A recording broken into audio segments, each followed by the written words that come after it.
Tale of Two Cities by Charles Dickens. Book the Third, The Track of a Storm, Chapter 3, The Shadow. One of the first considerations which arose in the business mind of Mr. Lorry when business hours came round was this, that he had no right to imperil Tellson's by sheltering the wife of an emigrant prisoner under the bank roof. His own possessions, safety, life, he would have hazarded for Lucy and her child without a moment's demur. But the great trust he held was not his own, and as to that business charge, he was a strict man of business. At first, his mind reverted to Defarge, and he thought of finding out the wine-shop again, and taking counsel with its master in reference to the safest dwelling-place in the distracted state of the city. But the same consideration that repudiated him. He lived in the most violent quarter, and doubtless was influential there, and deep in its dangerous workings. Noon coming, the doctor not returning, and every minute's delay tending to compromise Tellson's, Mr. Lorry advised with Lucy.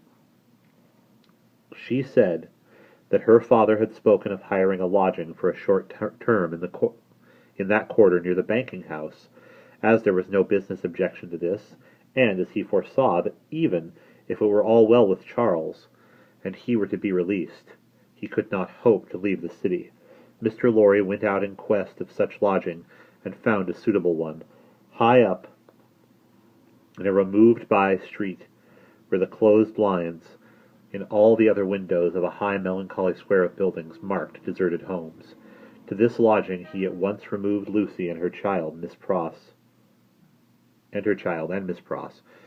giving them what comfort he could, and much more than he had himself. He left Jerry with them, as a figure to fill a doorway, and that would bear considerable knocking on the head, and returned to his own occupation. The disturbed and doleful mind he brought to bear upon them, and slowly and heavily the day lagged on with him. It wore itself out, and wore him out with it, until the bank closed. He was again alone in his room of the previous night, considering what to do next, when he heard a foot upon the stair. In a few moments a man stood in his presence, who, with a keenly observant look at him, addressed him by his name. "Your servant," said Mr. Lorry. "Do you know me?" He was a strongly made man, with dark curling hair, from 45 to 50 years of age. For answer, he repeated without any change of emphasis the words, "Do you know me?" "I have seen you somewhere."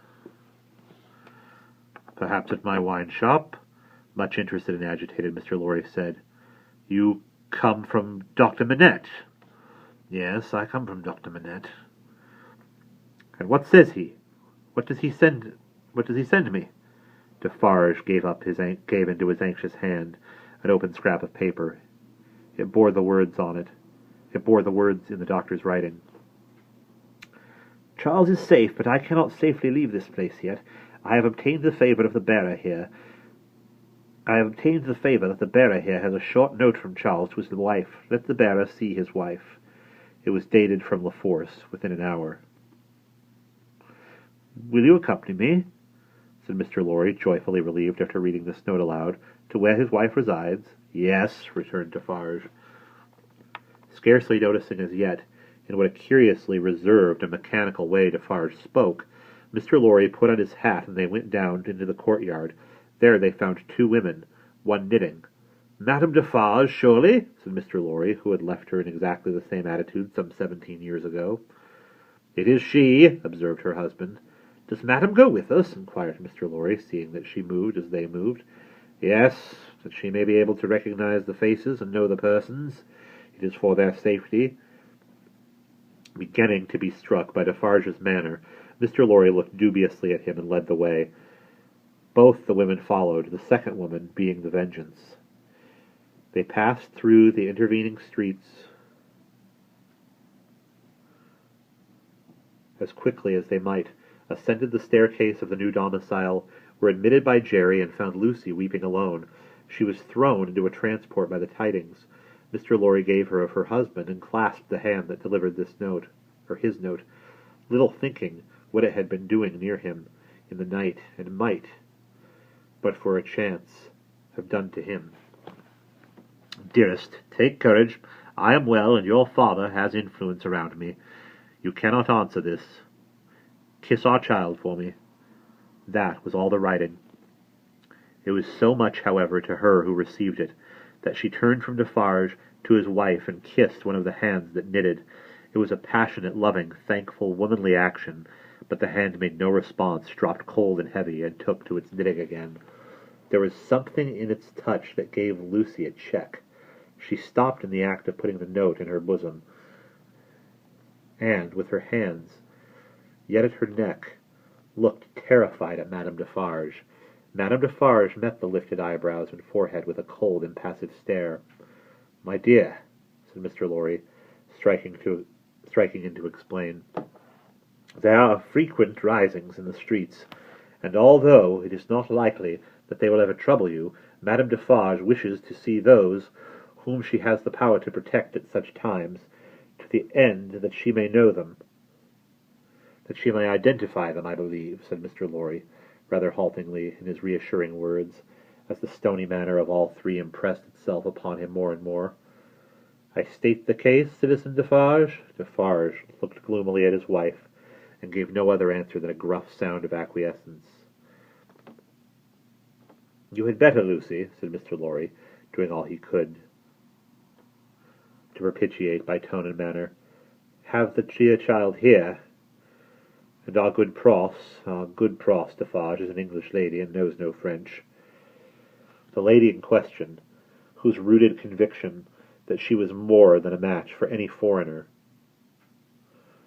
was not to be shaken by distress and danger, appeared with folded arms, and observed, in English, to the Vengeance, whom her eyes first encountered, "Well, I am sure, Boldface, I hope you are pretty well." She also bestowed a British cough on Madame Defarge, but neither of the two took much heed of her. Is that his child?" said Madame Defarge, stopping in her work for the first time, and pointing her knitting needle at little Lucy, as if it were the finger of fate. "Yes, madam," answered Mr. Lorry. "This is our poor prisoner's darling daughter and only child." The shadow attendant on Madame Defarge and her party seemed to fall so threateningly and dark on the child that her mother instinctively kneeled on the ground beside her and held her to her breast. The shadow attendant on Madame Defarge and her party seemed then to fall threateningly and dark on both the mother and child. "It is enough, my husband," said Madame Defarge. "I have seen them. We may go." But the suppressed manner had enough of menace in it, not visible and presented, but indistinct and withheld, to alarm Lucy into saying, as she laid her appealing hand on Madame Defarge's dress, "You will be good to my poor husband. You will do him no harm. You will help me to see him if you can." "Your husband is not my business here," returned Madame Defarge, looking down at her with perfect composure.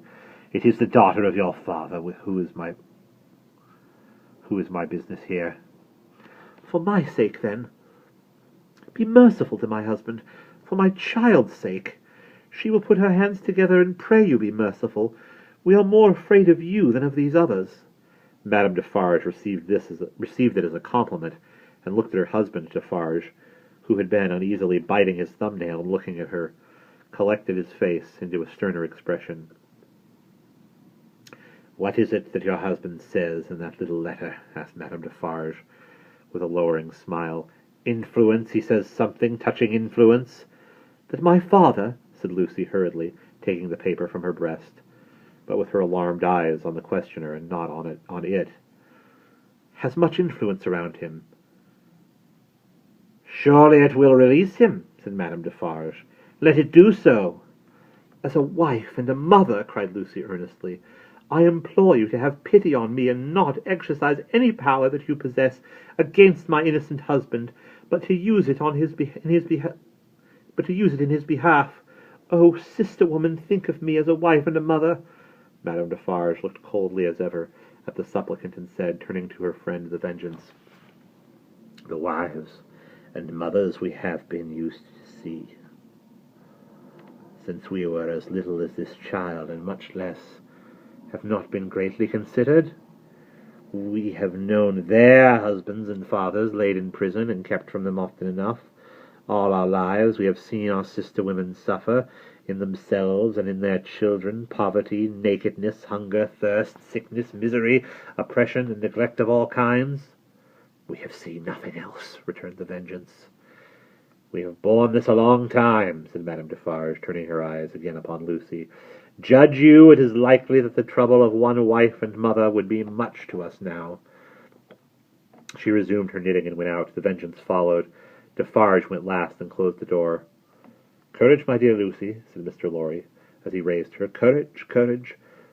So far all goes well with us. Much, much better than it has of late gone with many poor souls. Cheer up and have a thankful heart. I am not thankless, I hope, but that dreadful woman seems to throw a shadow on me and on all my hopes. Tut, tut, said Mr. Lorry. What is this despondency in the brave little breast? A shadow indeed? No substance in it, Lucy. But the shadow of the manner of these Defarges was dark upon himself, for all that, and in his secret mind it troubled him greatly. And that is the end of chapter 3.